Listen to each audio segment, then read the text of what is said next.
Napoleon Hill कहते हैं, मानव मन जब कल्पना करता है और उस पर विश्वास करता है तो वह उसे प्राप्त करने में सक्षम हो जाता है। कई लोगों को यह बात अविश्वसनीय लग सकती है, इसलिए यह सवाल उठता है कि क्या केवल कल्पना करना और विश्वास करना धन जैसे ठोस और मूर्त लक्ष्यों को साकार करने के लिए पर्याप्त है। हालांकि यह अवधारणा हिल द्वारा इसे एक व्यावहारिक दर्शन के रूप में स्थापित करने से सदियों पहले ही बाइबल के धर्म ग्रंथों में वर्णित थी। इस समय उन सहस्राब्दी सिद्धांतों को एकीकृत करने के तरीके पर चर्चा की जाएगी, जिन्हें समकालीन शोधों द्वारा भी प्रमाणित किया गया है, ताकि एक महीने में वह हासिल किया जा सके जिसे अधिकांश लोगों को पूरा करने में एक पूरा साल लग जाएगा। पवित्र धर्म ग्रंथ घोषणा करते हैं, जैसा वह अपनी आत्मा में सोचता है वैसा ही वह है। यह कथन सदियों से चला आ रहा है और नेपोलियन हिल की शिक्षाओं में स्पष्ट रूप से प्रतिध्वनित होता है, जिन्होंने मन की शक्ति को सभी सफलताओं का मूल आधार माना। हालांकि विश्वास के बारे में बात करते समय अक्सर एक आम चिंता उभरती है कि पूर्ण दृढ़ विश्वास के बावजूद भी कोई परिणाम प्रकट न हो। इस अनिश्चितता ने पहले ही हजारों लोगों को निष्क्रिय कर दिया है, जिनके जीवन में थोड़ा और प्रयास करने से गहरा बदलाव आ सकता था। कितनी बार एक महत्वपूर्ण बदलाव की आकांक्षा को असफलता के पूर्व अनुमान के कारण समय से पहले ही छोड़ दिया गया है। दूरदृष्टि और विश्वास की शक्ति एक अमूर्त दिशा निर्देश के रूप में कार्य करती है, जो प्राप्त परिणामों को निर्देशित करती है। ऐसे व्यक्ति पर विचार करें जो केवल 30 दिनों में $1000 जमा करना चाहता है। अधिकांश लोग तुरंत ही ऐसे लक्ष्य की साध्यता पर अविश्वास के कारण भटक जाते हैं। हालांकि जब इस लक्ष्य को स्पष्टता से निर्धारित किया जाता है, इसे लिखित रूप में दर्ज किया जाता है और प्रतिदिन इसकी कल्पना की जाती है जैसे कि वह राशि पहले ही पास हो, तो मस्तिष्क प्रणाली एक भिन्न प्रकार की कार्य प्रणाली शुरू कर देती है। न्यूरोसाइंस के अध्ययन दर्शाते हैं कि विजुअलाइजेशन, दृश्यीकरण, उन्हीं मस्तिष्क क्षेत्रों को सक्रिय करता है जो वास्तविक अनुभव द्वारा उत्तेजित होते हैं, जिससे शरीर और मन इस तरह कार्य करते हैं जैसे कि वांछित परिणाम पहले ही एक वास्तविकता बन चुका हो। इससे यह अनुमान लगाया जा सकता है कि भविष्य की अभी से ही रिहर्सल की जा रही है। तथापि यह स्वीकार करना अनिवार्य है कि केवल दृश्यीकरण पर्याप्त नहीं है। सच्चा विश्वास निष्क्रियता से परे है, आंतरिक रूप से कार्य की मांग करता है। उन अवसरों पर विचार करें जब एक लक्ष्य निर्धारित किया गया था और पूर्ण विश्वास की कमी के कारण अपने ही प्रयासों में आत्म तोड़फोड़ हुई। जब कोई व्यक्ति एक प्रामाणिक विश्वास प्रकट करता है तो उसका संचार बदल जाता है, उसका आचरण बदल जाता है और उसकी सतर्कता के कारण अवसर उभरते हैं। यह संभव है कि आपने किसी को ऐसा कार्य करते देखा हो जो अप्राप्य प्रतीत होता था और आपकी शुरुआती प्रतिक्रिया उसे भाग्य से जोड़ने की रही हो। हालांकि यह सवाल उठता है कि क्या यह संयोग था या लगातार प्रयासों के साथ अटूट विश्वास का परिणाम। नेपोलियन हिल का जीवन पथ इस अवधारणा का एक स्पष्ट उदाहरण प्रस्तुत करता है। 1940 के दशक के दौरान उन्हें गंभीर वित्तीय कठिनाइयों के साथ साथ एक बेटे के दर्दनाक नुकसान का भी सामना करना पड़ा। समान परिस्थितियों में कई लोग शोक और अभाव में डूब जाते। फिर भी यह ठीक वही समय था जब उन्होंने अपनी पुनः उत्थान के लिए दूरदृष्टि और विश्वास की शक्ति का आह्वान किया। उनका दृढ़ विश्वास लाखों व्यक्तियों को प्रभावित करने की क्षमता में था, भले ही उनकी अपनी आजीविका की स्थिति अनिश्चित थी। इस प्रक्रिया का फल उनकी कृति सोचो और अमीर बनो थी, जिसकी लाखों प्रतियां बिकीं और आज तक अनगिनत जिंदगियों को बदल रही है। यह बदलाव किसी आसान रास्ते से नहीं आया, बल्कि तात्कालिक वास्तविकता को एक अपरिवर्तनीय स्थिति के रूप में स्वीकार करने से इनकार करने के कारण हुआ। इस बिंदु पर हम अपने स्वयं के अस्तित्व पर विचार करने का आग्रह करते हैं। कितनी बार ऐसा हुआ है कि किसी प्रतिकूल स्थिति की धारणा मात्र से ही असंभवता का विश्वास बैठ गया हो? क्या आपने उद्यमों में, एक नए पेशेवर करियर में कदम रखने में या आय के एक अतिरिक्त स्रोत की तलाश में हार मान ली है क्योंकि आपको लगा कि आपके पास वांछित लक्ष्य प्राप्त करने की शर्तें नहीं थीं? यदि उत्तर सकारात्मक है तो समझें कि यही वह संघर्ष है जिसका वर्णन बाइबल के धर्म ग्रंथों और नेपोलियन हिल ने किया है। संघर्ष बाहरी रूप से प्रकट नहीं होता बल्कि मन के भीतर रहता है। इसे देखते हुए हम एक ऐसी चुनौती प्रस्तुत करते हैं जो आपके जीवन पथ को फिर से परिभाषित करने में सक्षम है। अगले 30 दिनों के लिए एक साध्य वित्तीय लक्ष्य चुनें, जैसे कि अतिरिक्त $1000 प्राप्त करना। इस लक्ष्य को एक भौतिक माध्यम पर विस्तार से रेखांकित करें, जिसमें उठाए जाने वाले कदम, उपयोग की जाने वाली कार्य प्रणाली और इसकी प्राप्ति के लिए निर्धारित समय सीमा निर्दिष्ट हो। प्रतिदिन सुबह और शाम को इसे जोर से पढ़ें और अपने जीवन की कल्पना करें कि यह राशि आपके पास है। एक आरण चुकाने की शांति, एक वित्तीय भंडार द्वारा प्रदान की गई स्थिरता, या पहले जो दूर का लगता था उसे साकार करने की संतुष्टि पर विचार करें। यह दैनिक अभ्यास आपके मन को विश्वास विकसित करने में सक्षम बनाएगा और विश्वास के माध्यम से आपका आचरण स्वाभाविक रूप से बदल जाएगा। अनिवार्य रूप से यह एक सामान्य ज्ञान है कि जीवन केवल संयोग से नहीं बदलता। जीवन तब बदलता है जब अदृश्य में विश्वास करने का विकल्प चुना जाता है और विजय की अनिवार्यता के अनुरूप कार्य करना शुरू किया जाता है। हिल ने यह प्रतिपादित किया कि विश्वास ही एकमात्र शक्ति है जो विचारों को ठोस वास्तविकता में बदलने में सक्षम है। विचार करें, आज वैश्विक परिदृश्य में ऐसा क्या मौजूद है जिसकी उत्पत्ति एक विचार के रूप में नहीं हुई?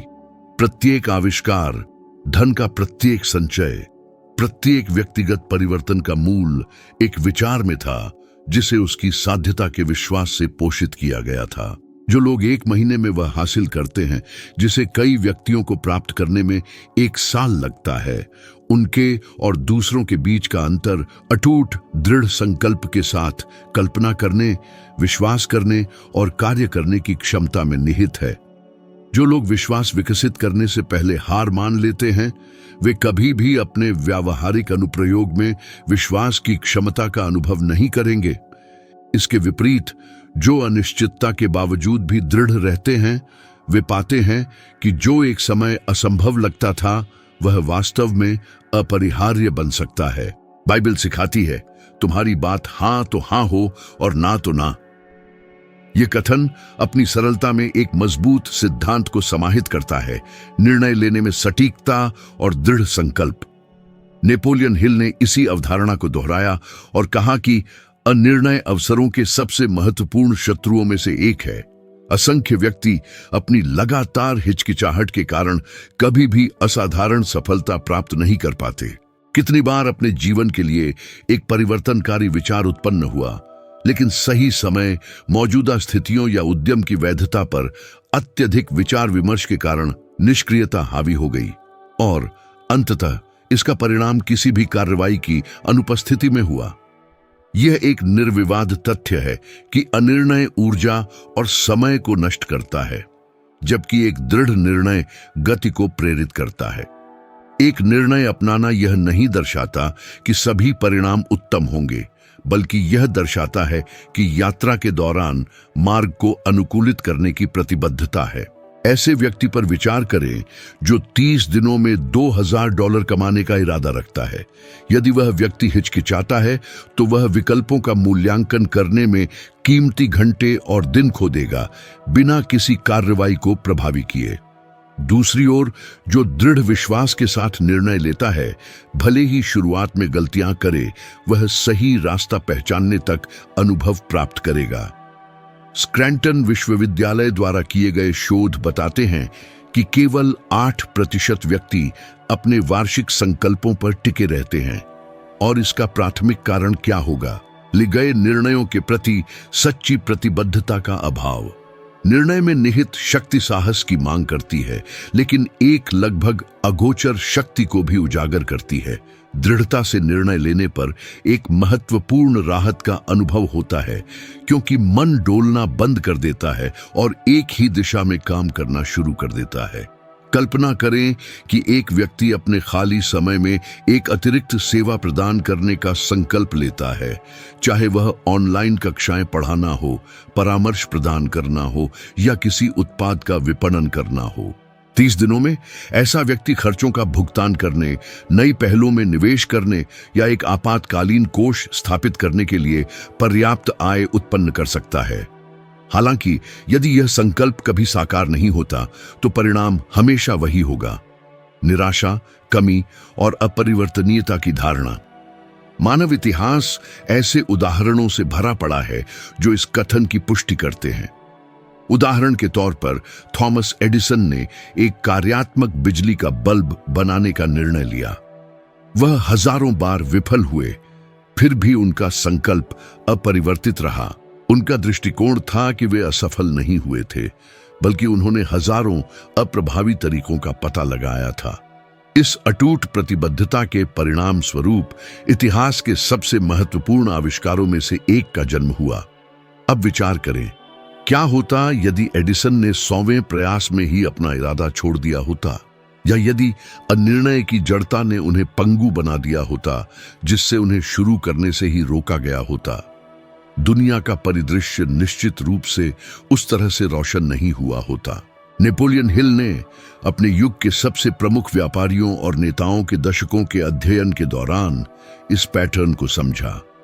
एक सामान्य बात स्पष्ट रूप से सामने आई: उन सभी ने तुरंत निर्णय लिए और उन्हें पूरी तरह से लागू होने तक दृढ़ता से बनाए रखा। अपनी वित्तीय कठिनाइयों में उन्होंने देखा कि हर हिचकिचाहट उन्हें और अधिक कठिनाइयों की ओर ले जाती है। हालांकि जब वे पूरी तरह से एक उद्देश्य के प्रति समर्पित हो गए तो बाहरी परिस्थितियां अनुकूल रूप से संरेखित होती दिखाई दी। दृढ़ संकल्प कार्रवाई को प्रेरित करता है और लगातार कार्रवाई ठोस परिणामों में परिणत होती है। दूसरी ओर अनिर्णय एक विनाशकारी चक्र को जन्म देता है। क्या आपने कभी कोई अवसर चूक जाने के पश्चाताप का अनुभव किया है? शायद कोई ऐसा लाभदायक उद्यम, कोई ऐसी व्यावसायिक स्थिति जो आपकी हो सकती थी, या यहां तक कि कोई ऐसा बड़ा जीवन परिवर्तन भी जो केवल कल्पना तक ही सीमित रहा। कितनी बार असफलता के डर ने जीत की इच्छा पर काबू पा लिया है। यही वह सच्चाई है जो अधिकांश व्यक्तियों को घेरे रखती है। वे आकांक्षा रखते हैं लेकिन निर्णय नहीं लेते। वे तरसते हैं लेकिन संलग्न नहीं होते। अपनी वित्तीय स्थिति में केवल 30 दिनों में बदलाव लाने के लिए एक अडिग निर्णय के साथ शुरुआत करें। एक स्पष्ट लक्ष्य चुनें जो प्राप्त करने योग्य हो और साथ ही चुनौतीपूर्ण भी हो, और स्वयं से कहें कि कोई दूसरा विकल्प नहीं है। इस लक्ष्य को दर्ज करें, इसे प्राप्त करने के लिए दैनिक कार्य निर्धारित करें और प्रक्रिया को उसके पूर्ण होने तक न रोकने के लिए प्रतिबद्ध हों। उदाहरण के लिए, आप 10 नए ग्राहकों को अपनी विशेषज्ञता वाली सेवा प्रदान करने का विकल्प चुन सकते हैं। भले ही शुरुआत में सभी लक्ष्य प्राप्त न हो, यह संकल्प आपको प्रेरित करेगा और ऐसे अवसर प्रदान करेगा जो प्रारंभिक पहल के बिना कभी नहीं मिलेंगे। एक निर्णय की दृढ़ता एक ऐसी ऊर्जा उत्पन्न करती है जो ऐसी परिस्थितियों और व्यक्तियों को आकर्षित करती है जो पहले अप्राप्य लगते थे। जो लोग वास्तव में संलग्न होते हैं उनके लिए एक सार्वभौमिक प्रतिध्वनि होती है। अनिश्चितता ठहराव की ओर ले जाती है, जबकि दृढ़ निर्णय प्रगति को बढ़ावा देता है। बहुतों के लिए कमी क्षमता, बुद्धिमत्ता या प्रतिभा में नहीं है। जो कमी है वह केवल निर्णय लेने में है। जब यह निर्णय एक अप्रतिबंधित प्रतिबद्धता द्वारा समर्थित होता है तो यह 30 दिनों की अवधि में उसे पूरा करना संभव बनाता है, जिसे कई लोगों को प्राप्त करने में वर्षों लग जाते। ऐसा इसलिए होता है क्योंकि समय केवल कैलेंडर की कालानुक्रमिकता से परे है, यह लिए गए विकल्पों की तीव्रता में प्रकट होता है। इस प्रकार जबकि कुछ लोग केवल इच्छा करने में 12 महीने बिताते हैं, अन्य 30 दिनों में पहले ही निर्णय ले चुके होते हैं, कार्य कर चुके होते हैं और परिणामों का आनंद ले चुके होते हैं। पवित्र धर्म ग्रंथ कहते हैं, 3 धागों की डोरी आसानी से नहीं टूटती, यह आध्यात्मिक सत्य एक व्यावहारिक सिद्धांत को उजागर करता है जिसे नेपोलियन हिल ने मास्टरमाइंड कहा था, अर्थात सामूहिक बुद्धिमत्ता का समन्वय जिसमें व्यक्तिगत रूप से अप्राप्य उपलब्धियों को उत्पन्न करने के लिए प्रयासों, विचारों और गतिशीलता को जोड़ा जाता है। कई व्यक्तियों को यह डर रहता है कि वे किसी ऐसे पर्याप्त प्रभावशाली या प्रमुख व्यक्ति को नहीं जानते जो उनके विकास में सहायता कर सके। हालांकि सवाल यह है कि क्या वे वास्तव में उन्हें नहीं जानते या उन्होंने उन लोगों के साथ प्रामाणिक संबंध स्थापित करने का प्रयास कभी नहीं किया जिन्होंने उनके उद्यमों को बढ़ावा दिया होगा। वित्तीय असफलताओं का एक महत्वपूर्ण हिस्सा प्रतिभा या बुद्धिमत्ता की कमी से नहीं बल्कि अकेले काम करने के दृष्टिकोण पर अड़े रहने से आता है। कितनी बार व्यक्ति ने स्वयं ही समस्याओं को हल करने की कोशिश की है और सहायता न मांगने या अधिक विशेषज्ञता वाले व्यक्तियों के साथ जुड़ने में विफल रहने के कारण सफलता प्राप्त करने में काफी देरी हुई है। प्रासंगिक सादृश्य धारा के विरुद्ध पतवार चलाने का है। अकेले ऊर्जा का व्यय बहुत अधिक होता है और प्रगति नगण्य होती है। इसके विपरीत 2 या 3 व्यक्तियों को एक साथ एक ही दिशा में पतवार चलाते हुए सोचिए। तालमेल कई गुना बढ़ जाता है, नाव तेजी से चलती है और लक्ष्य अधिक शीघ्रता से प्राप्त होता है। इस सिद्धांत को सरलता से लागू किया जा सकता है। 7 दिनों की अवधि के एक चुनौती को करने का सुझाव दिया जाता है। एक सप्ताह के दौरान अपने प्रोजेक्ट्स, अपनी अवधारणाओं या अपने लक्ष्यों के बारे में प्रतिदिन एक नए व्यक्ति के साथ संवाद स्थापित करें। वार्तालाप करने वाले व्यक्ति की पहचान अप्रासंगिक है, चाहे वह परिवार का सदस्य हो, सहकर्मी हो, पुराना दोस्त हो या किसी डिजिटल प्लेटफॉर्म पर कोई अज्ञात व्यक्ति हो। अधिकांश बड़े अवसर साधारण बातचीत से उत्पन्न होते हैं, जब व्यक्ति अपनी आकांक्षाओं को स्पष्टता से व्यक्त करता है और यह पाता है कि कोई तीसरा व्यक्ति एक रास्ता दिखा सकता है, एक अवसर प्रदान कर सकता है या एक ऐसा संसाधन उपलब्ध करा सकता है जो पहले दुर्गम लग रहा था। कई व्यक्ति अपने लक्ष्यों के बारे में चुप रहकर असाधारण अवसरों को खो देते हैं, इस उम्मीद में अकेले रहते हैं कि सफलता अपने आप प्रकट हो जाएगी। हालांकि सफलता उन लोगों के पास शायद ही कभी आती है जो अलगाव को चुनते हैं। नेपोलियन हिल के जीवन में एक उल्लेखनीय उदाहरण एंड्रयू कार्नेगी के साथ उनकी मुलाकात थी, जो 1908 में हुई थी। उस समय हिल सिर्फ एक युवा पत्रकार थे, जिनके पास न तो कोई पहचान थी, न वित्तीय संसाधन और न ही कोई प्रभाव। फिर भी उस साक्षात्कार ने उनके जीवन की दिशा को मौलिक रूप से बदल दिया। कार्नेगी, जो तब विश्व के सबसे धनी व्यक्तियों में से एक थे, ने उनमें दृढ़ संकल्प और खोजी प्रवृत्ति को पहचाना। इस घटना के बाद हिल को सैकड़ों सफल हस्तियों का साक्षात्कार लेने के लिए कहा गया। उन्होंने अपने सिद्धांतों को एक ऐसी कार्य प्रणाली में व्यवस्थित किया जो बाद में सदी के सबसे प्रभावशाली सफलता दर्शनों में से एक बन गई। कल्पना कीजिए कि अगर हिल ने यह सोचा होता, मैं तो बस एक रिपोर्टर हूं, कार्नेगी मुझे कभी कोई भाव नहीं देंगे, तो उन्होंने उस अवसर को गंवा दिया होता जिसने बाद के सभी अवसरों को उत्प्रेरित किया। वैज्ञानिक प्रमाण भी अंतर संबंधों की प्रासंगिकता की पुष्टि करते हैं। सामाजिक मनोविज्ञान के क्षेत्र में किए गए अध्ययन दर्शाते हैं कि आर्थिक रूप से सबसे समृद्ध व्यक्ति हमेशा सबसे बुद्धिमान नहीं होते, बल्कि वे होते हैं जो अधिक मजबूत और बहुआयामी संपर्क नेटवर्क विकसित करते हैं। ऐसा नेटवर्क अवसरों के एक जटिल ताने बाने के रूप में कार्य करता है, जहां प्रत्येक संबंध परिणामों में तेजी लाने के लिए महत्वपूर्ण कड़ी हो सकता है। संक्षेप में, सवाल केवल यह नहीं है कि आप किसे जानते हैं, बल्कि यह है कि कितने व्यक्ति आपकी पहचान, आपकी गतिविधियों और आपके उद्देश्यों से अवगत हैं। यदि 30 दिनों की अवधि में वह प्राप्त करना चाहते हैं जिसे अधिकांश लोगों को हासिल करने में 1 साल लग जाता है, तो रणनीतिक गठबंधनों की शक्ति के प्रति ग्रहणशील होना अनिवार्य है। सोचिए, कितनी बार आप किसी ऐसी स्थिति में फंसे रहे हैं क्योंकि आपने किसी ऐसे व्यक्ति से मार्गदर्शन नहीं मांगा जिसके पास समान अनुभव था।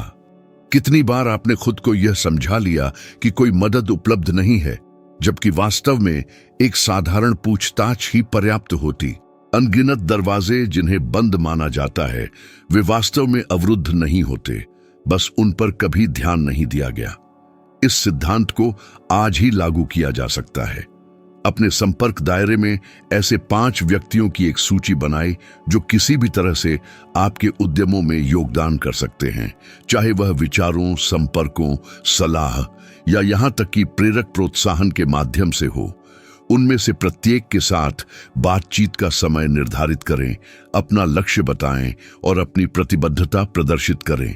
यह उम्मीद नहीं करनी चाहिए कि तीसरे पक्ष सभी समस्याओं का समाधान करेंगे। इसके बजाय अपनी प्रगति को उत्प्रेरित करने के लिए एकजुटता की शक्ति का उपयोग करें। शीघ्र ही यह महसूस होगा कि यद्यपि अकेले आगे बढ़ना संभव है, फिर भी संगति से लक्ष्य तक अधिक तेजी से और अधिक दूर तक पहुंचा जा सकता है। इस शिक्षा की आंतरिक शक्ति आत्मनिर्भरता के भ्रम को दूर करने की इसकी क्षमता में निहित है। कोई भी साम्राज्य अकेले नहीं बनता और कोई भी जीवन परिवर्तन पूर्ण अलगाव में नहीं होता। 3 धागों की डोरी अधिक प्रतिरोध दिखाती है क्योंकि प्रत्येक व्यक्ति उन गुणों के साथ अद्वितीय योगदान देता है जिनकी दूसरे में कमी होती है। जब बुद्धि सद्भाव में अभिसरित होती है तो एक तीसरी संज्ञानात्मक इकाई उभरती है जो केवल व्यक्तियों के योग से श्रेष्ठ और अधिक शक्तिशाली होती है। यही वह रहस्य है जो 30 दिनों की अवधि में उन परिणामों को प्राप्त करना संभव बनाता है जिन्हें अकेले प्रयास करने पर वर्षों लग जाते। पवित्र धर्म ग्रंथ निर्देश देते हैं, योद्धा से उत्तम धीरज रखने वाला व्यक्ति है और जो अपने आप पर नियंत्रण रखता है वह नगर जीतने वाले से अधिक शक्तिशाली है। नेपोलियन हिल ने इस सिद्धांत की व्याख्या करते हुए कहा कि कोई भी व्यक्ति अपनी भावनाओं पर नियंत्रण किए बिना अपने भाग्य पर संप्रभुता स्थापित नहीं कर सकता। आत्मनियंत्रण उन लोगों के बीच विशिष्ट तत्व है जो स्थायी धन का निर्माण करते हैं और उन लोगों के बीच जो धन प्राप्त करने के बावजूद अंततः उसे पूरी तरह से खो देते हैं। यह एक निर्विवाद सत्य है कि वित्तीय कठिनाइयों का एक बड़ा हिस्सा धन की कमी से नहीं बल्कि अपने ऊपर नियंत्रण की कमी से उत्पन्न होता है। कितनी बार व्यक्ति ने तात्कालिकता, चिंता या किसी अवसर को खोने के डर से प्रेरित होकर वित्तीय निर्णय लिए हैं। संभवतः आवेग में कोई महंगी चीज खरीदी हो, किसी अनसमझे उद्यम में निवेश किया हो या केवल तात्कालिक दबाव कम करने के लिए किसी समझौते पर सहमत हो गया हो। इसके बाद के परिणाम पछतावा, नुकसान का एहसास और अक्सर कर्ज होते हैं। यह लाखों लोगों द्वारा अनुभव की जाने वाली वास्तविकता है। वित्तीय व्यवहार पर किए गए अध्ययनों के अनुसार अनावश्यक खर्चों का एक बड़ा हिस्सा भावनात्मक आवेगों का प्रतिबिंब होता है, न कि वस्तुनिष्ठ आवश्यकताओं का। समस्या केवल मौद्रिक पहलू तक सीमित नहीं है, बल्कि यह इस बात पर है कि वित्तीय लेन देन के संदर्भ में भावनाओं को कैसे प्रबंधित किया जाता है। इस परिदृश्य को पलटने का एक व्यावहारिक तरीका एक साधारण आदत अपनाना है। अगले 30 दिनों तक खर्च किए गए हर डॉलर का सावधानीपूर्वक हिसाब रखें। छोटी से छोटी खरीदारी से लेकर बड़ी खरीदारी तक सब कुछ दस्तावेजित करें। यह अभ्यास जागरूकता को बढ़ावा देता है और यह दर्शाता है कि भावनात्मक झुकाव कहां निर्णयों से समझौता कर रहे हैं। 30 दिनों की अवधि के अंत तक अधिकांश व्यक्ति पाते हैं कि उनके खर्चों का एक बड़ा हिस्सा कोई ठोस लाभ नहीं देता है, बल्कि केवल क्षणभंगुर आवेगों का परिणाम होता है।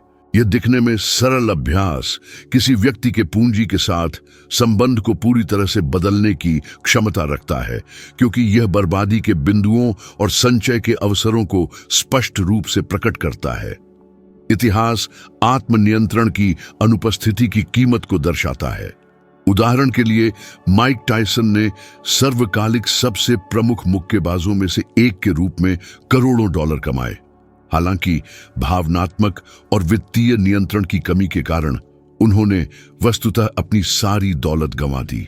जिस प्रतिभा ने उन्हें शिखर पर पहुंचाया वह उन्हें उस प्रमुखता में बनाए रखने के लिए पर्याप्त नहीं थी, क्योंकि सच्ची दौलत केवल कौशल या ताकत पर नहीं बल्कि अनुशासन और आत्मनियंत्रण पर टिकी होती है। इसके विपरीत जिन व्यक्तियों ने अपने आवेगों पर नियंत्रण करना सीख लिया, उन्होंने समय के साथ मामूली रकम को बड़ी दौलत में बदल दिया, केवल इसलिए कि उनमें प्रतीक्षा करने, योजना बनाने और शांति से कार्य करने की क्षमता थी। नेपोलियन हिल ने भी इस सिद्धांत का व्यक्तिगत रूप से अनुभव किया। उन्होंने दावा किया कि उनके द्वारा अध्ययन किए गए कई व्यक्ति, हालांकि प्रतिभाशाली थे, अपनी इच्छाओं, जुनूनों और भयों को नियंत्रित न कर पाने के कारण असफल रहे। नियंत्रण रहित बुद्धि ब्रेक रहित वाहन के समान है। यह गति तो दिखा सकती है, लेकिन हमेशा तबाही के कगार पर रहती है। दूसरी ओर एक अनुशासित मन स्पष्ट रूप से अराजक परिदृश्यों में भी दिशा बनाए रखने में सक्षम होता है। यह उन लोगों के बीच का अंतर है जो कुछ ठोस निर्माण करते हैं और जो लगातार उतार चढ़ाव का अनुभव करते हैं, स्थिरता से रहित होते हैं। आत्मनियंत्रण केवल वित्तीय प्रबंधन तक ही सीमित नहीं है, बल्कि इसमें समय प्रबंधन, मौखिक अभिव्यक्ति, भावनात्मक नियंत्रण और व्यक्तिगत संबंध भी शामिल हैं। एक व्यक्ति जो क्रोध को नियंत्रित नहीं करता है, उदाहरण के लिए पेशेवर और व्यक्तिगत अवसरों को नष्ट कर सकता है जिन्हें बनाने में वर्षों लग गए हों। एक व्यक्ति जो चिंता को नियंत्रित नहीं करता है, वह किसी परियोजना को ठीक उसी समय छोड़ सकता है जब वह उसके लाभ प्राप्त करने वाला था। सही समय की प्रतीक्षा करने में अधीरता के कारण कितने उद्यम बाधित हुए हैं। विश्वास पर डर के हावी होने के कारण कितनी आकांक्षाएं छोड़ दी गई हैं। यह बाइबल का सिद्धांत, जिस पर हिल ने भी जोर दिया, हमें बाहरी परिणामों की तलाश करने से पहले आत्मचिंतन के लिए आमंत्रित करता है। एक महीने में वह हासिल करने की इच्छा रखना व्यर्थ है जिसे आमतौर पर 1 साल लगता है, यदि वित्तीय संपत्ति और उपलब्ध समय के प्रबंधन पर नियंत्रण न हो। सच्ची समृद्धि आत्मशासन की महारत से शुरू होती है। चुनौती सरल है, फिर भी साहस की मांग करती है। अगले 30 दिनों तक किसी भी वित्तीय निर्णय से पहले 24 घंटे के लिए रुकें। चाहे वह खरीदारी हो, निवेश हो या कोई दायित्व हो, आगे बढ़ने से पहले 1 दिन प्रतीक्षा करें। यह विराम भावनाओं को शांत करने और स्पष्टता प्रदान करने के लिए पर्याप्त है। कई परिस्थितियों में वस्तु की आवश्यकता न होने का पता चलेगा और अन्य में आगे बढ़ने के लिए एक बढ़ी हुई दृढ़ता और सुरक्षा मिलेगी। केवल यह अभ्यास ही पर्याप्त नुकसान को रोक सकता है और वास्तविक सफलताओं का मार्ग प्रशस्त कर सकता है। आत्मनियंत्रण वह अदृश्य शक्ति है जो बड़ी उपलब्धियों को बनाए रखना संभव बनाती है। यह केवल पूंजी जमा करने के बारे में नहीं है, बल्कि इसे विवेकपूर्ण तरीके से उपयोग करने के बारे में है। यह अधिक समय होने के बारे में नहीं है, बल्कि इसे सबसे महत्वपूर्ण चीज में निवेश करने के बारे में है। यह केवल अधिक अवसरों तक पहुंच प्राप्त करने के बारे में नहीं है, बल्कि उन्हें सबसे प्रभावी तरीके से भुनाने के लिए ठीक से तैयार रहने के बारे में है। जीत केवल प्राप्त करने से परे है, यह रखरखाव, वृद्धि और आनंद में निहित है। ऐसी इच्छा तभी पूरी होती है जब सबसे बड़े दुश्मन यानी नियंत्रण की अपनी अनुपस्थिति पर अंततः काबू पा लिया जाता है। पवित्र ग्रंथ सिखाते हैं, हम भलाई करने में न थकें, क्योंकि यदि हम हिम्मत न हारें तो उचित समय पर फसल काटेंगे। ऊर्जा सिद्धांत इतना महत्वपूर्ण है कि यह पीढ़ियों तक चला और नेपोलियन हिल ने इसी अवधारणा को एक व्यावहारिक नियम में बदल दिया। जो दृढ़ रहता है वह अनिवार्य रूप से सफलता प्राप्त करता है। केंद्रीय मुद्दा यह है कि अधिकांश लोग दृढ़ता के फल चखने से पहले ही हार मान लेते हैं। पाठक ने कितनी बार उत्साह के साथ एक उद्यम शुरू किया है, लेकिन रास्ते में उसे छोड़ दिया क्योंकि परिणाम उम्मीद से अधिक समय ले रहे थे। कितनी बार ठहराव की भावना ने आपको ठीक उसी समय हार मानने पर मजबूर किया है जब आप उपलब्धि से एक कदम दूर थे। इच्छाओं को सबसे अधिक नष्ट करने वाला डर कोशिश करने का नहीं है, बल्कि जीत की निश्चितता के बिना दृढ़ रहने का है। यह वह तर्क है जो गूंजता है, क्या होगा यदि मैं महीनों तक खुद को समर्पित कर दूं और फिर भी असफलता हावी हो जाए? यह अनुमान, हालांकि दिखने में तार्किक है, ठीक वही है जो अधिकांश लोगों को परिणाम प्राप्त करने से रोकता है। सच्चाई यह है कि इतिहास में कोई भी महान उपलब्धि दृढ़ता के बिना पूरी नहीं हुई है। हर प्रक्रिया में समय, दोहराव और अनुशासन की आवश्यकता होती है। जो लोग तत्काल परिणाम चाहते हैं, वे आमतौर पर निराशा और हार मानने के जाल में फंस जाते हैं। एक स्पष्ट उदाहरण यह दिखा सकता है कि दृढ़ता कैसे मामूली कार्यों को बड़ी सफलताओं में बदल देती है। ऐसे व्यक्ति पर विचार करें जो 30 दिनों के भीतर अपनी आय में $1000 की वृद्धि करने का निश्चय करता है। पहले दिन शायद कोई प्रगति दिखाई न दे, दूसरे दिन प्रगति अभी भी बहुत कम होगी। हालांकि यदि वह व्यक्ति अपनी सेवाओं की पेशकश करते हुए, अपनी रणनीतियों को अनुकूलित करते हुए, नए दृष्टिकोणों को आजमाते हुए लगा रहता है, तो हर प्रयास पिछले प्रयास में जुड़ जाएगा। महीने के अंत तक भले ही निर्धारित सटीक राशि तक न पहुंचे, उसने एक ठोस आधार, एक सीखने का अनुभव बनाया होगा जिसे दोहराया जा सकता है और उत्तरोत्तर उच्च लक्ष्यों को प्राप्त करने के लिए गुणा किया जा सकता है।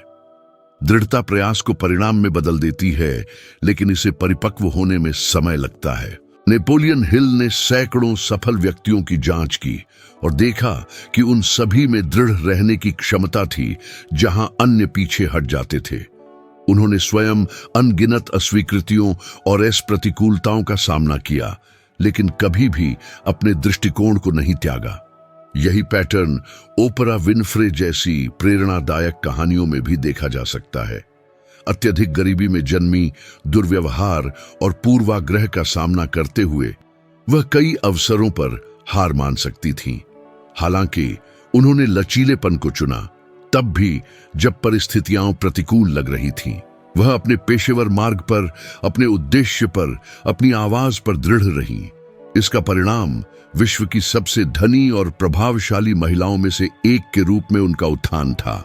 और इसके विपरीत आपने कितने ऐसे लोगों से मुलाकात की है जिनके पास प्रतिभा, बुद्धिमत्ता और अनुकूल परिस्थितियां थीं, लेकिन उन्होंने कभी महत्वपूर्ण सफलता प्राप्त नहीं की क्योंकि वे हमेशा अपने प्रयासों को आधे रास्ते में ही छोड़ देते थे।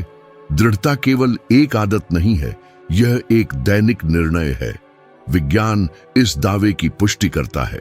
मनोविज्ञान में शोध से पता चलता है कि दृढ़ता दीर्घकालिक सफलता के सबसे सुसंगत भविष्यवक्ताओं में से एक है, जो बुद्धिमत्ता या जन्मजात प्रतिभा को भी पीछे छोड़ देती है। जो व्यक्ति प्रतिकूलता के बावजूद अपने लक्ष्यों पर दृढ़ रहते हैं, वे उन लोगों की तुलना में बेहतर परिणाम प्राप्त करते हैं जो विशेष रूप से प्राकृतिक क्षमताओं पर निर्भर करते हैं।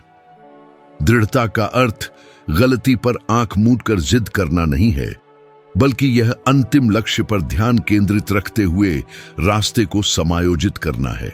उड़ान में एक हवाई जहाज की कल्पना करें। अधिकांश समय यह अपने सटीक मार्ग से थोड़ा विचलित होता है, लेकिन निरंतर और सूक्ष्म समायोजन के माध्यम से यह अपने गंतव्य तक पहुंचता है। वित्तीय और व्यक्तिगत क्षेत्र में भी ऐसा ही होता है। गलतियां करना, ठोकर खाना स्वाभाविक है, लेकिन यदि कोई व्यक्ति खुद को सुधारता रहे और दृढ़ता से लगा रहे, तो मंजिल तक पहुंचना अवश्यंभावी है। असली चुनौती यह है कि उस समय रुकना नहीं जब ऊपर से सब कुछ शांत लगे, क्योंकि निष्क्रियता के इसी अंतराल में ज्यादातर लोग हार मान लेते हैं। फसल जिस दिन बीज बोया जाता है, उसी दिन नहीं दिखती। दृढ़ता का अर्थ है रोजाना सींचना, भले ही मिट्टी सूखी लगे। यह तब भी चलते रहना है जब परिणाम अभी तक दिख न रहा हो, क्योंकि यह दृढ़ विश्वास दिलाता है कि किसी न किसी समय इनाम जरूर मिलेगा। इस ताकत को महसूस करने के लिए अगले 30 दिनों के लिए एक स्पष्ट लक्ष्य तय करें और किसी भी वजह से उसे नजरअंदाज न करने का वादा करें। कोई छोटा लेकिन खास काम चुनें, जैसे एक नया क्लाइंट बनाना, एक निश्चित डॉलर राशि बचाना या एक आसान प्रोजेक्ट शुरू करना। इस पर रोज काम करें, भले ही काम बेनतीजा लगे। अवधि के अंत में आप पाएंगे कि केवल हासिल की गई दौलत ने ही फर्क नहीं डाला, बल्कि अंदर बनी आत्मविश्वास की भावना ने भी। दृढ़ता वह कड़ी है जो विश्वास को हकीकत में, निर्णय को उपलब्धि में और योजना को ठोस परिणामों में बदलती है। कई लोग इच्छा कर सकते हैं, कुछ तय कर सकते हैं, अन्य कुछ समय के लिए काम भी कर सकते हैं, लेकिन केवल वही जो लगे रहते हैं, रेगिस्तान को पार कर वादा की गई जमीन तक पहुंचते हैं। यह असफल कोशिशों से भरी जिंदगी और स्थायी जीत के अनुभव के बीच का अंतर है। लगे रहना मतलब कोशिश को तब तक न छोड़ना जब तक जो असंभव लग रहा था वह अटल न हो जाए। और यह सारी सामग्री आपकी जिंदगी में जो लागू किया जा सकता है उसकी सिर्फ शुरुआत है, ताकि आपके परिणामों को पूरी तरह से बदला जा सके। अगर यह तरीका आपको पसंद आया है तो समझ लीजिए कि अगला वीडियो जो आपकी स्क्रीन पर दिखेगा इस प्रक्रिया को और गहराई से समझाएगा और आपकी यात्रा में ठीक वही कदम हो सकता है जिसकी आपको कमी महसूस हो रही थी। अब भी क्लिक करें और इस सफर को आगे बढ़ाएं, क्योंकि मेरा मकसद मनोरंजन करना नहीं बल्कि आपके व्यक्तिगत विकास में प्रभावी ढंग से योगदान देना है। मैं अगले वीडियो में आपका इंतजार करूंगा।